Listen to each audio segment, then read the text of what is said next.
Hey y'all, my name is Ann Wyatt. I started my career in workforce development with the state of Kentucky in 2010. That experience ignited a deep passion for manufacturing within me. I started this show hoping to raise more awareness around the bright outlook manufacturing careers have. Join me as I sit down with some of the manufacturing industry's most successful changemakers and learn how they're partnering people with technology. It's time to give people more meaningful work. This is Workforce 4.0. Hey, y'all. Welcome back to another episode of Workforce 4.0. I'm so excited to have Paul with us here today. He is the CEO of LightGuide. We met at Automate about a month ago now.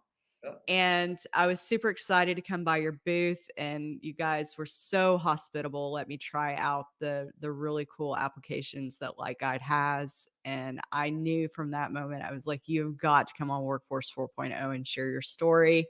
So thank you so much for taking the time today to do that.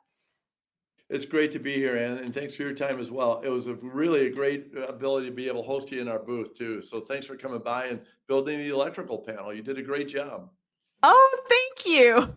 I tried. It was really cool to see that application and having the projection on the workbench and everything. That was super exciting for me. So thank you. I enjoyed that. Thank you. For those that are listening today, I wanted to give you the opportunity to give a more formal introduction.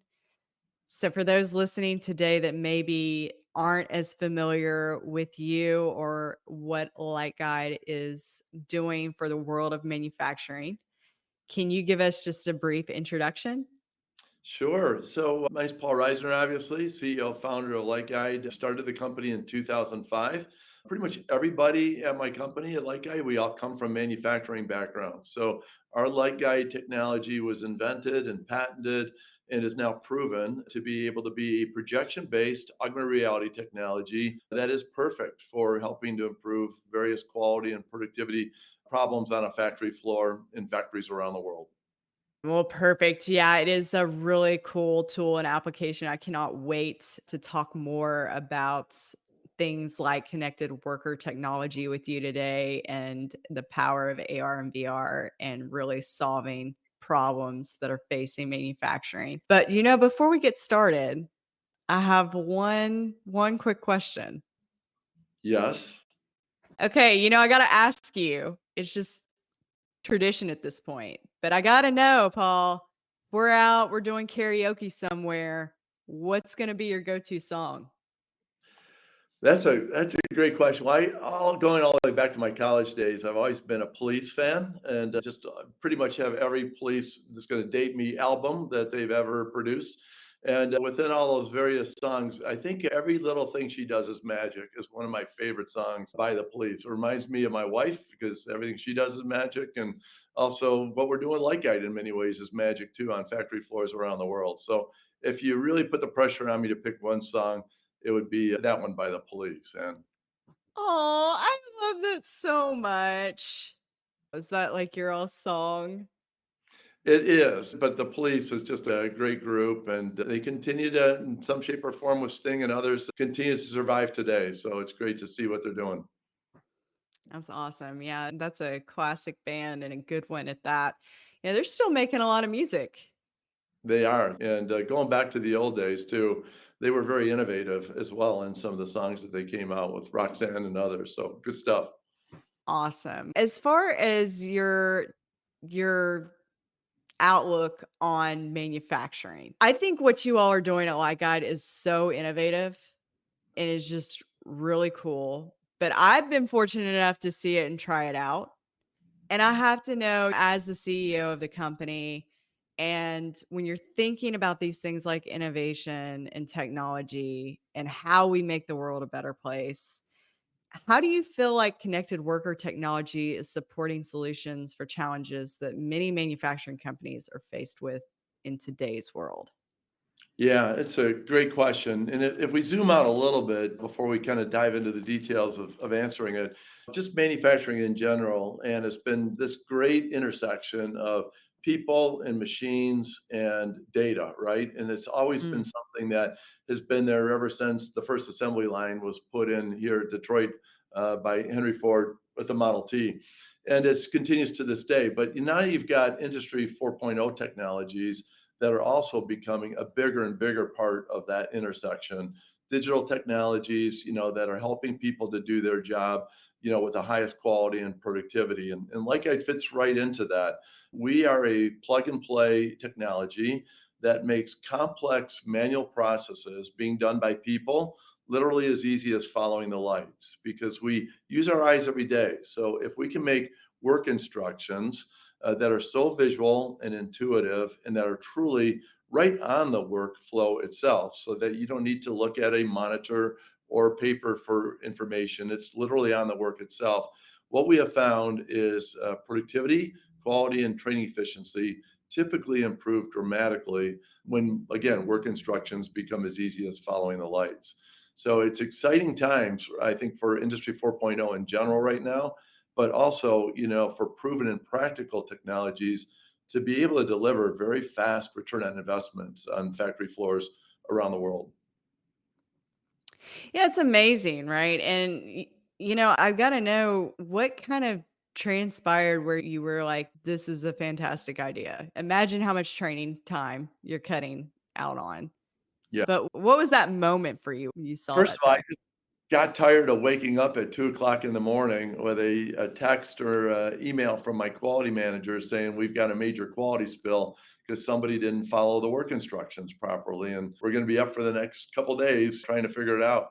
So this is something that unfortunately is the root cause for many mistakes, right? Is people trying to remember what they're supposed to be doing while they're doing work, and they may put a bolt into the wrong location or just not torque the bolts in the right order or whatever that pain point might be. So I basically was designed in kind of a eureka moment, if you want to think about it in that regard. When I was at one of my previous manufacturing positions, we had actually contracted with a consultant to be able to help optimize some of our manual processes in this particular factory.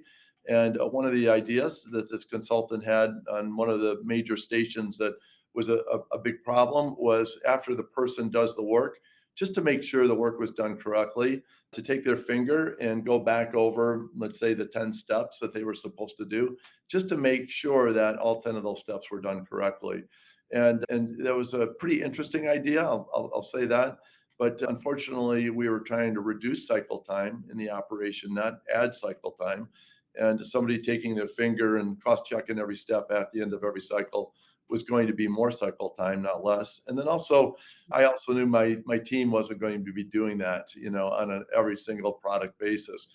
So all of a sudden, that was literally when the light bulb went off, is why not just do that in lights on the actual process itself, so that people are being guided through every step of the process, so they don't forget a step, and all three shifts are now doing the work in a very standardized way. And so it was a great job, and left that position to start LightGuide, which has been continuing to basically take off, with the value proposition of making complex processes as easy as following the lights. And an interesting statistic, not just in manufacturing, but in medical land, the third leading cause of death in the United States is medical errors that are made in various facilities, whether it's hospitals or whatever it might be.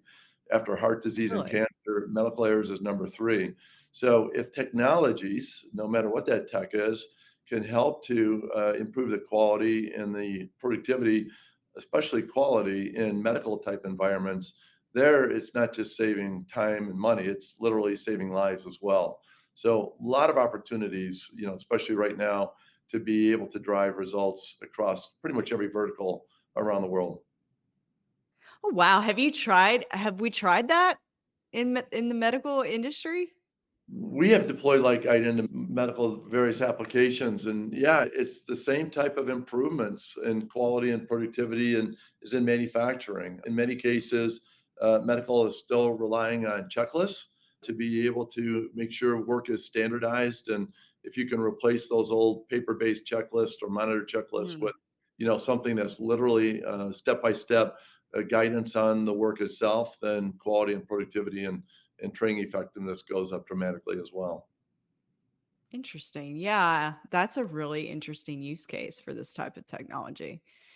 And I mean, How do you think that this tech really assists people? Because I can really relate with somebody that's maybe like on third shift, right? How do you feel like this is really empowering your workforce?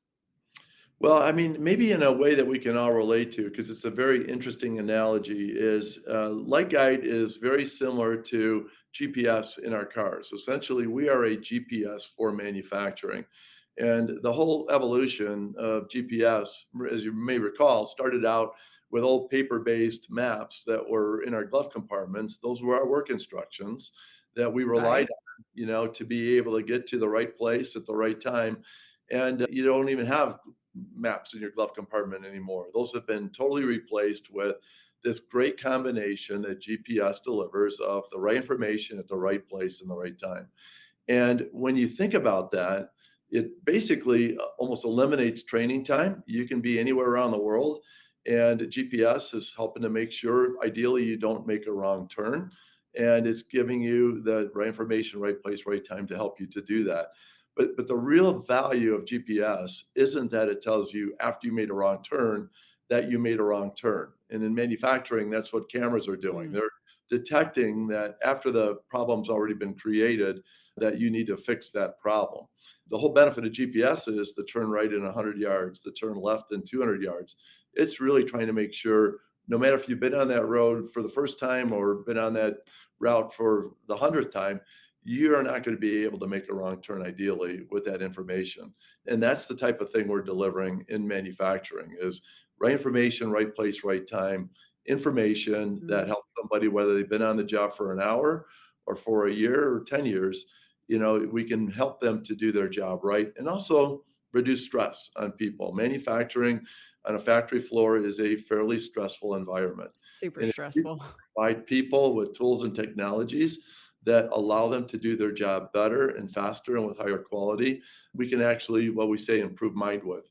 And not bandwidth, but mind width to allow people not to be as stressed and be thinking about better ways to do the job rather than just have to try to remember and memorize every step of that process. That's amazing. Yeah. Do you have any kind of case studies or anything that would support the effects of empowerment on your workforce relating to like retention or recruiting? I would imagine it'd be a lot higher, right? Yeah. Well, definitely. I mean, there's definitely the hard metrics, and then there's the soft metrics. The hard metrics that some of our customers are not only receiving, but even publicizing through public press releases as well as YouTube videos. Typically, when a light guide goes into an operation and it replaces screen or paper-based work instructions, we've got many of our customers that are seeing a 90% or more improvement in quality, 70% or more improvement in training efficiencies, and about a 50% or more improvement in productivity. And having been in manufacturing many years, obviously, the best way to improve productivity is to improve quality. So if you're inherently improving quality in a manufacturing process, your productivity on a units per hour is naturally going to be going up. So those are some of the really quantifiable metrics that deliver a pretty fast ROI, obviously. But then there's some of the more subjective metrics, like I was talking about earlier, reducing stress on folks. We've actually had some of our customers put a blood pressure cuff on their employees and measure their blood pressure working with and without Light Guide, and their blood pressure is actually lower when they're working with Light Guide because it's providing them a very great tool to do their job better. And hopefully it can also help to reduce turnover in a factory, maybe reduce, some of the healthcare costs, et cetera, because people are staying on the job and really engaged in the job that they're doing with less stress. That's really cool. So they will go out on the floor and they'll put the blood pressure cuff on their employees, and you can tell that it's just a lot. Yeah. Yeah. How does that make you feel when you see that and you're like, "Ugh, look at this?" Yeah, it's really exciting and it's hard to quantify, what the results of those are, but it is really great to know that, because ultimately, the end customer for us is the man or the woman on the factory floor, that is building Right.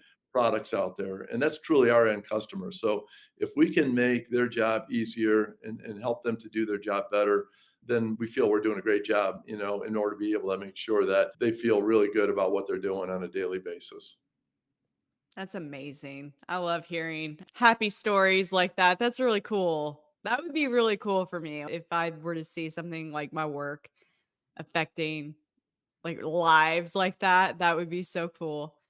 And it really does give you a true sense of like, I'm making a difference and I'm helping empower the workforce of the future and present day, even. And I think that's super important to the manufacturing industry. I can't say enough on, I think the future of work is empowered. I don't know if that's something that you also are seeing an uptick in trends lately, but I think it's going to be an important piece to the puzzle. Yeah.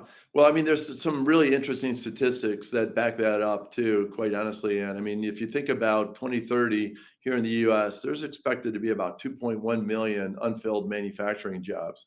And that is a huge gap, that can't be filled by automation in many ways because a lot of that work is high dexterity assembly work that is hard for robots and automation to do. So there's always going to be this blend in manufacturing of automation together with, people doing amazing work on factory floors.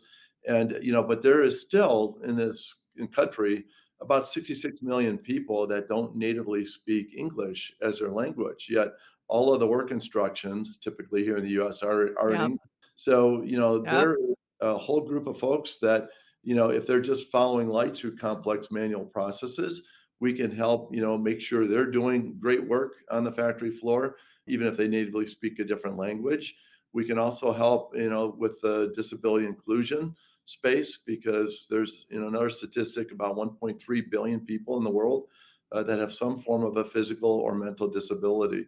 So if, we can tap into that great resource pool of people that in many ways are looking for gainful employment, they just need the right technology to help them, to be successful. That is also a huge untapped market that can help fill, some of these unfilled manufacturing jobs that we've got, not just in the U.S. but around the world as well. So, that's where a lot of these things can come together from a technology standpoint to help to make sure that this big manpower gap that we've got right now in the country is really starting to become filled. That's amazing. Yeah, I mean, it's really it's speaking to the importance of diversity in your manufacturing workforce. That's been like a topic of conversation that I've seen trending currently with diversity in manufacturing workforce. And I'm kind of sitting back and I'm looking at the statistics like you are. Mhm. And I'm looking around at our current labor market, what's available talent. And I think we're to the point where we no longer have a choice. I mean, Mhm. we are going to have to figure out ways to bridge the gap. And it's not going to be, well, I mean, we're going to, automate absolutely everything. It's not going to be we can make more people, not not in that amount of time, right? That's already kind of said and done for what we're looking at in 2030. And there's all these things, and it's like, what else are we gonna do? And I really admire companies, manufacturing companies that are going out there and embracing that and saying, you know what, this is a solution to a problem that we're having, and that's not going away anytime soon. I don't know from what you've seen on your end when you're kind of deploying this technology, if there's anyone out there that you think is just absolutely ahead of the game in this space.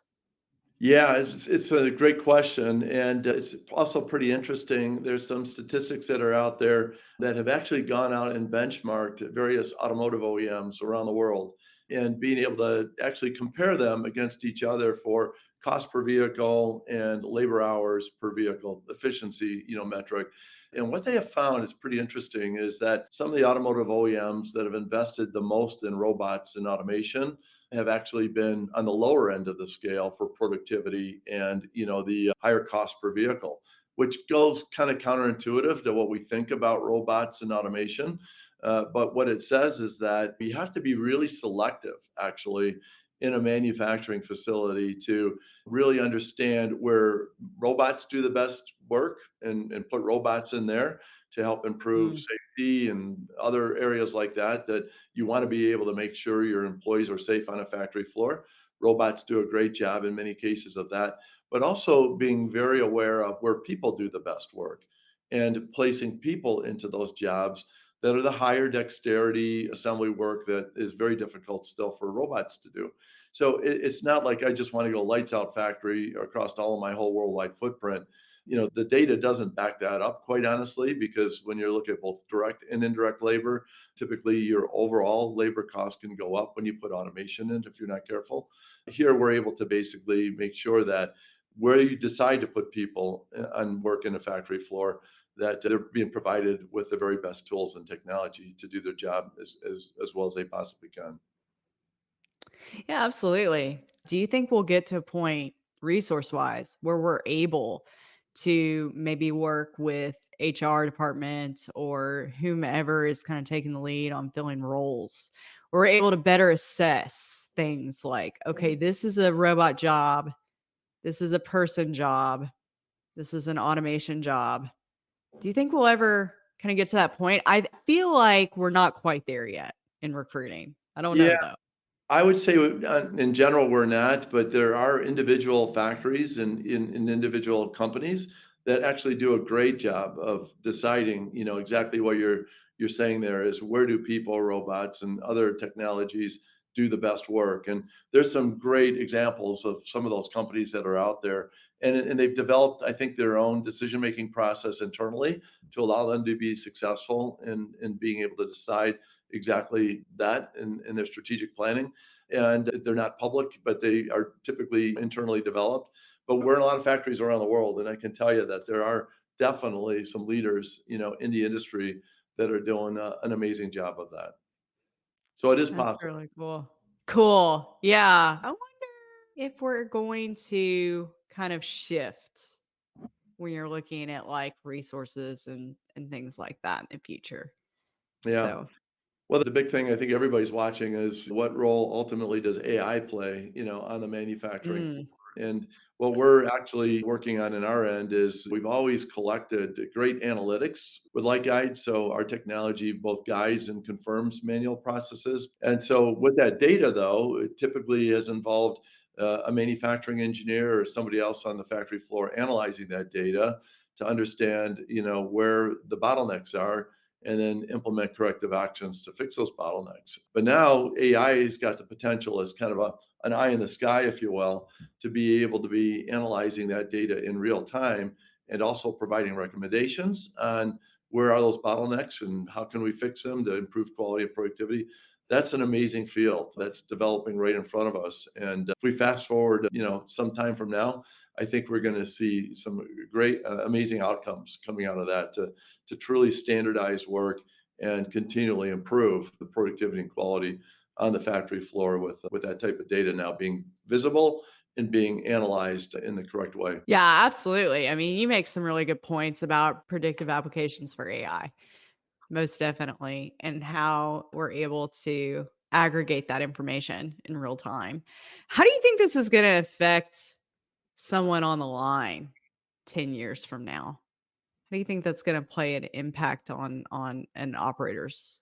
Yeah, well, I think the team members on a factory floor today have always been very adaptive. I think number one, when there's big changes that are being deployed on a factory floor, key to success is involving the key employees on the factory floor because ultimately they're the ones that are going to be using, whatever that technology, and you don't want to have a program of the month where you just put it out there and you got to pull it Right. back, a couple months later. So that's always a bit of a disaster on a factory floor when that happens. But if you're basically involving the key stakeholders and really using proven and practical technologies that are already running 24/7 in other factories with great results, the risk goes down dramatically that that is going to become a program of the month and you'll be able to actually get great results coming out of it. And I would add that in many ways there are some amazing innovation centers around not just the country but around the world. Manufacturing and Digital Institute in Chicago, for instance. And there's other ones that innovation and learning centers that McKinsey has deployed.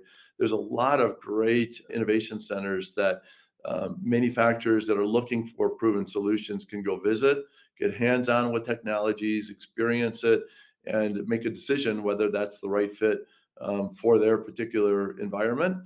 without having to, just be able to rely on, thinking this is going to be the right thing to do.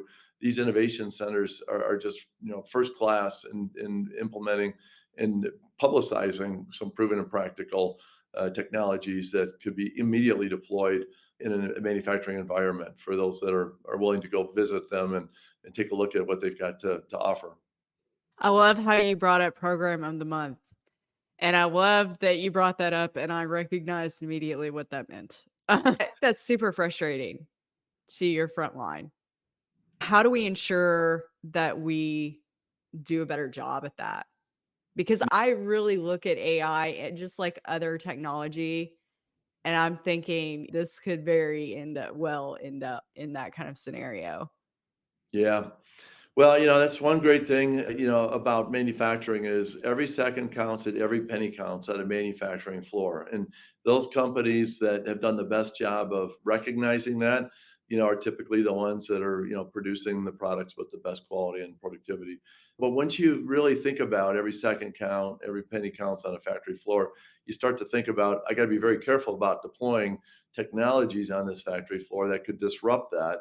And that's why Mm. it's so mission critical, to be able to really understand the risks and rewards of each technology that you're considering and being able to, again, deploy those that are not going to throw a big curveball into your manufacturing operations because something, didn't work out or you just didn't predict that something bad was going to happen. So all the more, reason to be able to, as a part of the analysis and due diligence process on vetting out different technologies to really make sure that they've been running 24/7 somewhere in similar type applications, ideally, and being able to get good reference checks and making sure that that truly is going to deliver results on your factory floor as well.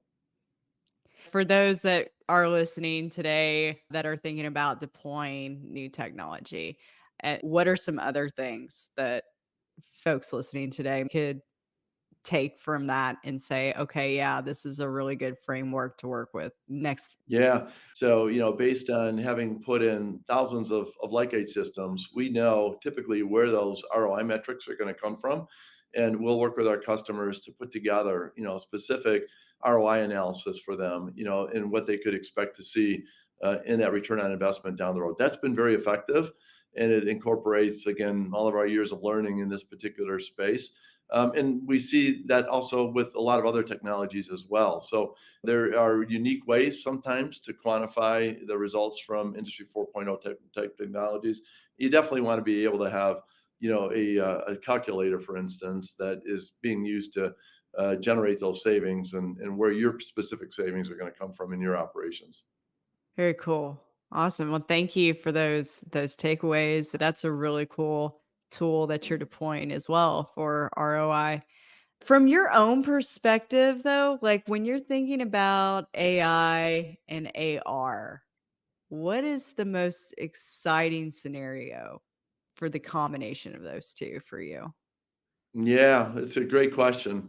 The most exciting, first of all, is that, if you step back just a little bit, there's three really different forms of augmented reality in general. There is the ability to get information on a tablet overlaid on a physical product, for instance, a tablet like a phone or an iPad or something like that, or even buying IKEA furniture, right? You can basically see what color that couch is going to look like and what's going Right. to look like in your own living room. It's really interesting to see that. Great application, for tablets and AR. Then you've got the other form of AR on a wearable, and so that's another interesting form of augmented reality that is actually got some applications where you still need to have hands-free type operations, but there's also some drawbacks to that where you've got latency between when you get the information and when you need it, and batteries that need to be charged, and a number of other things. Mm. Then you've got projection-based augmented reality, which is really our main focus and has been, and we'll always choose a projection-based solution over a wearable or a tablet, just because of every second counts, every penny counts. You don't want to have to charge batteries. You need secure systems from a cybersecurity system standpoint, and also you don't want to have to worry about latency either. So those are really the three forms of augmented reality in general, Amy, and we're able to basically define where the best fit is for our customers with those three. So that's exciting because that becomes augmented reality work instructions is really kind of one-stop shopping for various customers. But then you overlay AI on that, and that's when excuse me, things get really interesting, where it analyzes that data like we talked about earlier, and you really get that real-time time study for all the information that's being collected on the factory floor. That's really cool. And I would say I have a little bit of undiagnosed ADD myself, but something that I really enjoyed about the projection AR was I didn't have to think about what's next. Mhm. Do you ever find yourself like, do you know what I'm talking about? Is that like superhuman? We've had a customer one time tell me that, can I put this in my basement so that when I go Right. down to the basement and I forget why I went to the basement and I go back up to the kitchen and all of a sudden I remember I was supposed to go get a socket wrench. Like I would light up the socket wrench, in the basement the first time the person goes down there. So yeah, absolutely. We've actually got some customers that have looked at LightGuide and they've got 8 million combinations of potential products that could be What? built. So even if you were to learn the first 3 or 4 of them, you still got almost 8 million more to understand, what you have to do. So high variation, high mix, low variation, low mix. There's all kinds of pain points in all of those manufacturing environments, most all of which can be solved by Industry 4.0 technologies like that. That is really cool. I mean, if you think about like 8 million combinations, I don't know one person that could probably memorize 8 million You couldn't. Yeah, it's things just like that. impossible. It's impossible.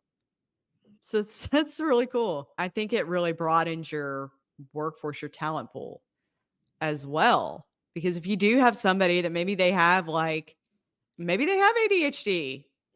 and it makes it so much simpler for them. And I can imagine that that would bring them some security and some comfort in knowing, okay, this is what we're doing next, you know? Yeah, exactly. I mean, back to the GPS example for one moment. What Oh, happens? yeah. What happens when you lose your GPS signal and you're in the middle of a countryside somewhere and have no idea anymore where you're going?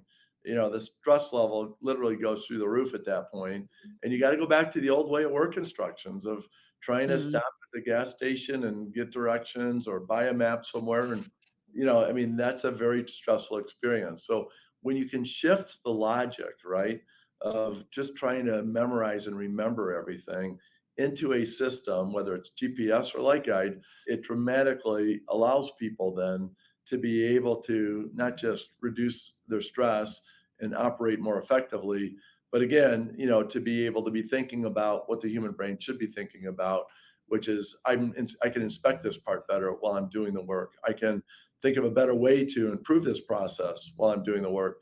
And that's where things get really exciting, especially with AR in the future here, AI on the factory floor.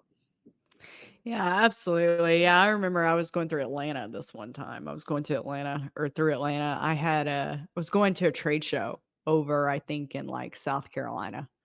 So I just decided I would just drive. I was going through Atlanta and it was hot that day and my phone overheated. And I was in the middle of Atlanta and my phone, I mean, my Google Maps just died. It died. And I remember pulling over at this gas station and just like freaking out. I don't know if you get down south. I don't know if you get to Atlanta often. We're If there you on know a fairly regular traffic. basis. Yes, yeah, Yeah. it's a nightmare, right? So when that Yeah. happened, your mind width, literally went to zero at that point. You couldn't think of anything else other than how am I going to get to wherever I'm trying to get to, right? So if I you, had to pull over and yeah, then let my phone cool off. yeah, yeah, that's the problem, right? And so if you can solve that with GPS on a consistent basis, right, that it gets really really interesting. But what's also really interesting about GPS is the whole evolution of traffic reporting. So, right, I mean, you basically in the old days, the best in class technology were traffic helicopters that would be going all over the highways on the radio, giving reports on where traffic jams were. And you had to, Mm. hopefully listening to the radio at the right time to understand if you're just about to drive into a 1 hour traffic jam. And so you would not want to be a helicopter traffic reporter today, because the whole AI part of GPS is got the ability, monitoring all this data from various cars in various locations, to be able to give you a prediction that you got a traffic jam coming up here in a mile and a half, and you need to get off at the exit that's just 100 yards ahead of that, so that you can bypass that traffic jam, and then it basically just drops you right back on the highway after the traffic jam. That's amazing, and it's combining not just the right information, right time, right place aspect of GPS, but now you've got the AI, literally eye in the sky, that's giving you data that even with the best driver in the world would never know that.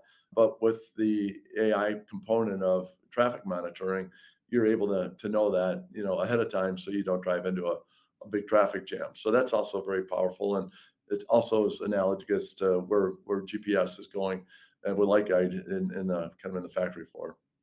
Yeah, but I think that's really cool to have that same application for your frontline workforce and for your engineering staff and for everyone to be connected and on the same page about all the information and data that's being input through your process. So that's very cool.